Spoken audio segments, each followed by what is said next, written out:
की शहराचा प्रत्येक कोपरा दिव्याच्या प्रकाशाने उजळून निघतो.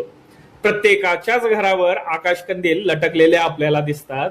गोडाधोडाचे पदार्थ केले जातात. नवे कपडे येतात. पाहुणे रावळे येतात. सासरी असलेली बहीण सुद्धा 4 दिवस माहेरी येऊन भाऊबीज सण साजरा करूनच जाते. पण शहराचा एक कोपरा असाही असतो ज्या ठिकाणी दिवे लागत नाहीत. दिवाळी सण साजरा केला जात नाही. तिथे कुणी पाहुणा रावळा जात नाही, येत नाही. भाऊ तर लांबची गोष्ट आहे. तिथं जातो फक्त तो गिराईक. पण आता नाही, कारण मागील 10 वर्षापासून त्या शहराच्या काळोख्या कोपऱ्यामध्ये जिथे मंद प्रकाश असतो तिथे आता लख प्रकाश पडताना आपल्याला दिसतोय. कारण मागील 10 वर्षापासून संभव फाउंडेशन त्या कोपऱ्यामध्ये एक आशेचा आणि समतेचा दिवा आपल्याला लावताना दिसतोय.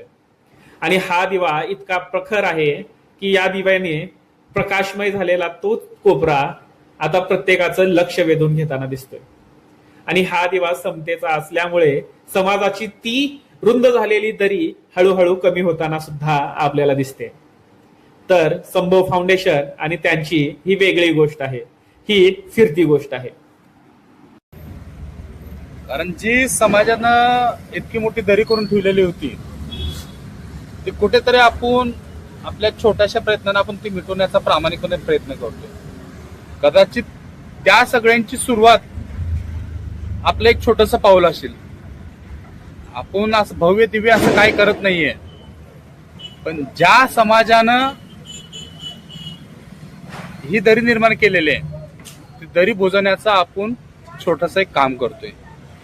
मध्ये आव्हानांचे लावून अत्तर असे जगावे दुनियेमध्ये आव्हानांचे लावून अत्तर नजर रोखुनी नजरेमध्ये आयुष्याला द्यावे उत्तर आयुष्याला द्यावे उत्तर.